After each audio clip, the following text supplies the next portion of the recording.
How's it going? Welcome back. This is Jonathan, and in this video, I wanted to take you through a little excerpt of this book, There's 45 Years on Wall Street by W.D. Gann. Now, I believe that there's some excellent learning material to be taken out of this book, and I wanted to just give you a really small snippet. If you haven't already picked up this book, go ahead and get it. It is out of copyright, so you might be able to find it online. But I always recommend hard copy books because it gives you the ability to highlight and actually go through the material in a much more simpler way. So I'm going to go through just 2 points in this book, just 2 short points, so it's not going to be a very in-depth video today, but these 2 points are very important, and I think that if you're beginning to trade it, or if you're at least getting started in trading, these 2 points are going to set you way above and way ahead of other people who are starting to trade. So if you can just grasp these 2 points, that's all you're going to need as you leap that step forward, okay? Now, before we go ahead and get into this, I'm going to give you a quick wrap up on the current Bitcoin market action, and that's specifically around the Gann square of 9. So I'm going to flip around to the chart in a second. We'll take a look at the Gann square of 9, and then we'll move into the contents of this book. Let's get to it. Alright, so as you can see, we have the chart in front of us, and this is of the BTC USD chart, and we've currently got the live data on it. So we're taking a look at the price of Bitcoin, where it is today, where it is this exact minute at recording. Now, I wanted to start off with the Gann square of 9 because I believe that from our last video we had, there's been some excellent progression on the square of 9 and giving you more understanding of how it works and at least greater clarity that this sort of method works. So let me go ahead just for a quick second, get out my drawing tool. All right, there we go. So I'm now just going to highlight where we were the other day when I did a Gann square of 9 update, and I believe that we were right here. And I made a comment that there's a potential that the market could fall down, which it did, and then subsequently it has risen from there. It's fallen, risen again, and then fallen. Now the key takeaway from this is obviously its tops. So it's hitting tops around the Gann square of 9. It's also hitting bottoms around these squares, and now we're looking at breaking through. Now you might be wondering what the hell happened on this section right here where it just shot up into what appeared nowhere before falling away, then bouncing up again. Well, this is what I spoke to you about the other day when I mentioned that there were other squares that were active, but I believe that the Gann square of 9, at least on the 220-degree angle, was the most important. But I also made note that another important one that was occurring was the 45-degree angle, and the market was finding a lot of strength and resistance around this level as it moved through. So there's one there, and there's one there, vibrating exactly to both the 45 and the 220-degree angle.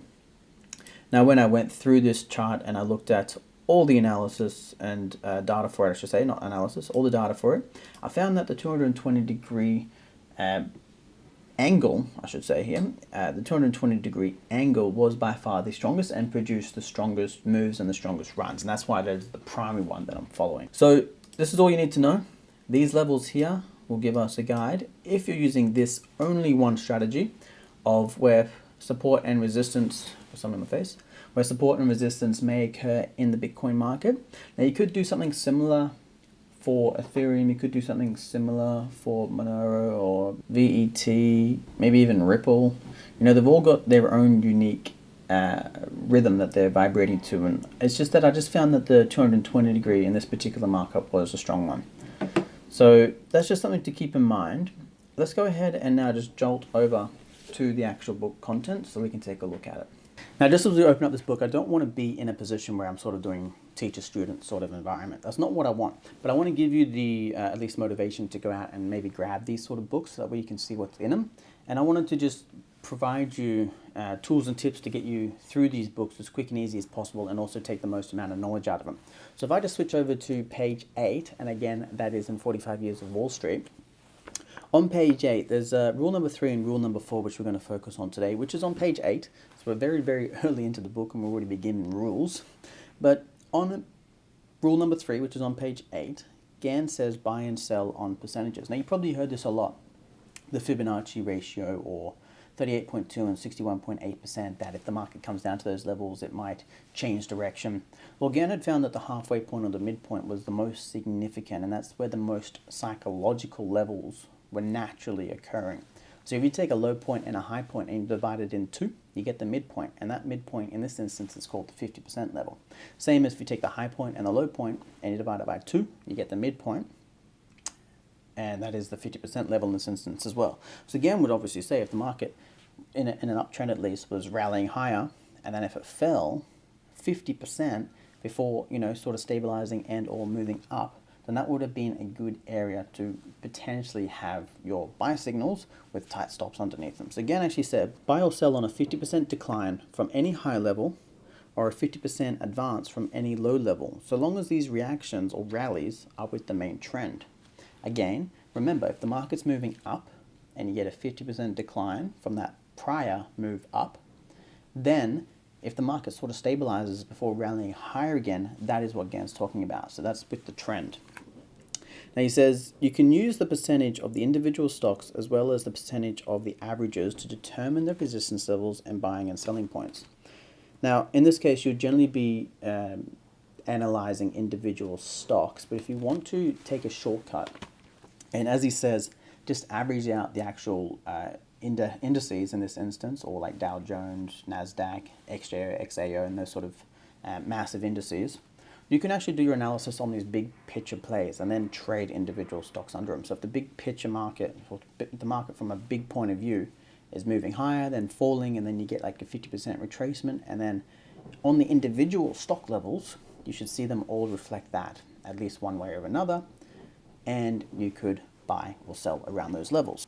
He continues, you can use 3 to 5%, next 10 to 12, next 20 to 25, next 30 to 37, 40 to 50, 60 to 67, 62 to 67, 72 to 78, 85 to 87% as percentage points, which you'll notice that align to both Fibonacci and also the eighths that Gann uses. And he also goes in to suggest that the most important resistance levels are 50% and 100%, and the proportionate parts of 100. Now, if you want to take all of what he's said just then and simplify it, just focus on the 50% level and then extensions of 100% levels, okay? Now, he does say, see examples under chapter on percentages of highs and lows, and if you go through this book and look at that, you get clear understanding of what he's talking about. And then point number 4, he says, buy and sell on 3 weeks advances and declines in the main trend, okay? So he says, buy on a 3-week reaction or decline in a bull market when the main trend is up. And then he says, in a bear market, sell on any rally of around 3 weeks after you know the trend is down. He says, after the market advances or declines 30 days or more, the next time period to watch for tops and bottoms is around 6 to 7 weeks, which will be buying or selling levels. Now, 3 week is what Gann would suggest is a very important time period to buy and sell if we get a reaction in the opposite direction of the main trend, okay? Now, a lot of people go out to the market, and I wanted to bring this one to your attention because I think it's quite important. A lot of people go out to the market and they're trying to buy the dip.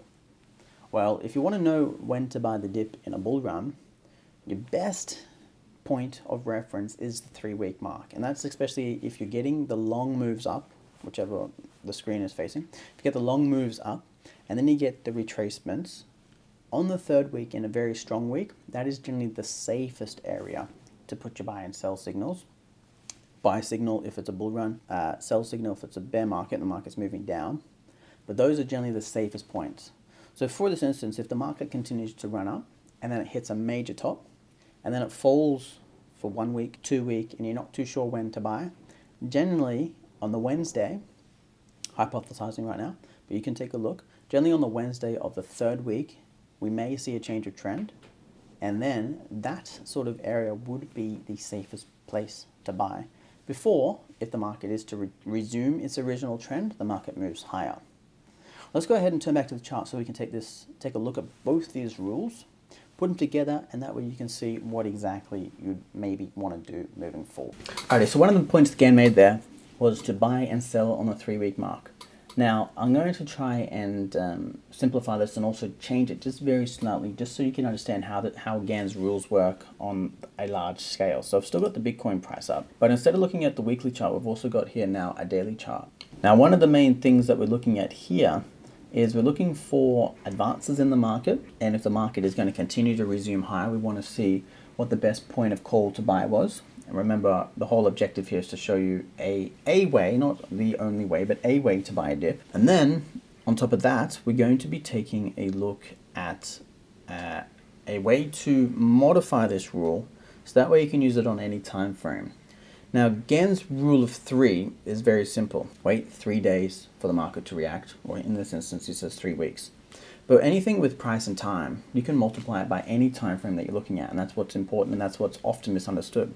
So if you analyze a daily chart, and that's your primary point of analysis, and you're getting a rule in front of you that says to look for a 3-week change in direction, you can modify that to get a 3-day change in direction.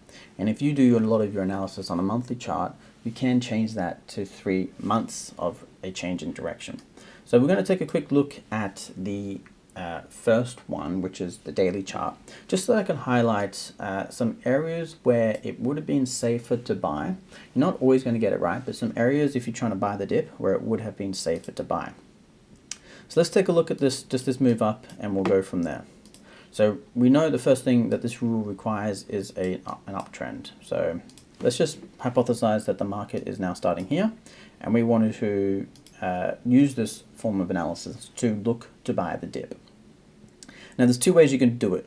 You could try and buy the low of that 3-week move, or you could do what a lot of CFD traders do, and they buy once you get across above the last low, okay?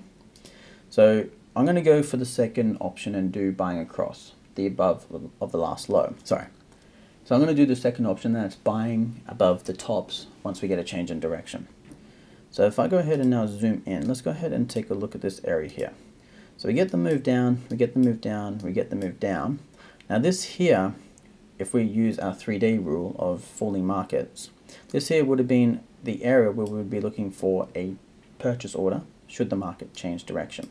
Now we actually got 4 days down before the market changed direction, and if we were to use this rule here, we would have bought right there. Now I would bastardize this, and Gann would say that the best place to buy would be on the 3rd day.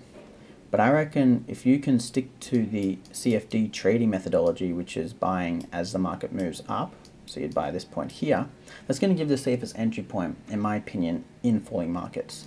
So we get the top, we get one down day, we get an inside day, we get an up day, we get an inside day. If you had applied that same rule that I just mentioned to you, this top bar here would have been the safest to buy into as the market crossed above these levels. So we get the top, we get an inside day, we get a down day, we don't get a 3rd day, instead the market moves higher, which means that this bar here would have been the safest to buy into. We get a top day, we get an inside day, we get a down day, we get our second down day, which is 3 bars now, and then we get an inside day before the market resumes higher. Now, if you were to use my rule, that's where you'd buy here, you would have actually almost bought into another top. Then you get 1 day, 2 day, 3 days down, buying into another potential top, 1 day, 2 day, 3 days down, and what you notice here is that this low was the lowest low on the run. So you would have bought 1 top, 2 tops, 3 tops, but you would have had greater clarity at least that the market didn't continue to fall down lower if you were to just keep buying, trying to buy the lows, okay? So that's why I wanted to sort of bastardize, or at least modify that rule, just to show you. So let's go ahead now that you've got an understanding and you can clearly see how this would work as the market moves down. So you want to keep bringing your buy orders down to the tops of each of these bars and try and capture it as the market moves up. Let's go ahead and switch over to the monthly chart. Let's go ahead and get this data. So what we had here is we had 1 bar, and then we had the first down bar, second down bar. Now this area here would have been a good place to look to buy using this rule. So you wouldn't have kept worrying about where the lows are. What you would have done is counted your bars down and then waited for a break. Again, we're taking Gann's rule of 3 and we're slightly modifying it. Let's go out. So we go 1 bar, 2 bar, 3 bar. Now this is where the rule would have saved you, because in this instance, we didn't get a buy signal, the market kept falling lower. We didn't get a buy signal, market kept falling lower. Didn't get a buy signal, market kept falling lower. And right here is when we would have gotten our first buy signal to enter the market, which we would have seen the market move higher, and then down into our coronavirus low, before the market resumed its uptrend. Now, I'd encourage you to take this method and definitely practice and see what you can find. When it comes to actually buying and selling using this rule alone, I think that it is by far the best method, especially if you want to buy the dip safely. So that's the first of the two rules. And let's go ahead and look at now Gann's 50% rule. To do that, I'm going to pop on the weekly chart. I'm going to go back in time because I want to show you the 50% rule in action if I can. I might not be able to do it on the Bitcoin chart. Let me just double check. So I'm going to get my 50% retracement tool and I'm going to lock the screen quickly. So we're going to start down here. We're going to move up to the top and we want to see where possible we can buy on the 50% rule. Now, Gann's rule is pretty simple. The market comes down, touches 50%, or at least comes down into a radius of 50%. And then if it can stay above that, then that would be a bullish signal for the market and the market could move higher. That's in a bull market, okay? Now, as you start to move into the markets and get a better understanding of how the markets actually operate, you'll find that what's more important than the low is the actual closing price. And that's why a lot of traders put emphasis on the closing price. So we have our 50% level here, but what you notice is that our closing price was actually above it. So still speaking, that is important. And that's pretty much the main reason why when we go over to our pricing, let's go to the monthly chart quickly. That is one of the reasons why I put so much emphasis on this level here. I said as long as we don't close below the 50% level, we're still considered in a strong position. And it didn't matter if we kept moving below it. That was okay. As long as the market moved above it at the end of the day and we stayed above it, that is what was important to me and that's what I was watching. So let's go back to the price. Now let's go ahead and pop on another one because we want to just make sure we can jot out all our bar signals based on this rule alone. So if we go in and use this same concept, the market has a low, it has a high, we find out the midpoint between it, so that's our 50% level. As we can see, the market breached below it, but it closed above it, and that's what's important. From there, market rallied higher. Now you could really do this on and on and on. What's important though is, let me try and get something like this out. What's important, let's go ahead, 50%. We'll take the last run into this peak, and what you'll see here is that the market clearly started to close below the 50% level, and then from then on the market fell away. And you could go out and out and out. So let's go back because you're probably wondering, oh, why don't you use further data out? Sure. So here we have 50% level here, and we can see that the market started to actually close below the 50% level. So as long as you can keep those two things in mind when it comes to trading, and try to take all your ranges and get all the ranges, jotted onto either an Excel sheet or on your chart neatly if you can, that's going to give you greater confirmation of the move. Now, let's say, for example, you want to know when the end of a run could end. Well, you take your top, you take your bottom, and what you want is you want a sustained period where the market remains above the 50% level, okay? So our top and bottom here, because let's just say that this data here wasn't relevant at the time, the market came up, broke above it for 1 week, fell below it again before moving lower. Let's go even further. Let's take this down. This point here, where we take this top, this bottom, what we can see is that as the market came up, it retested that level, hovered around it for a while before advancing onwards. And that's how you would sort of gauge if the market is showing strength or weakness around the 50% level in what I would consider the most simplistic way possible I could show you without trying to complicate things. So keep all that in mind. That is a very simple, unjargonized way of using Gann's rule of 3, or at least buying and selling on 3 weeks. And it's also a very simple way of understanding market action by taking a look at the 50% level and how the market reacts around those levels. So I'm going to leave that now in your hands. You let me know how you go with that, and if you picked up any new ideas or techniques or skills about how you could implement these yourself, go ahead and leave me a comment below and just let me know what you learned, what you took away, and also if there's anything particular you want to learn, you know what to do. Type a comment, let me know, and I'll be sure to address it for you. Anyway, with that said, thumbs up, subscribe, and I'll talk to you soon.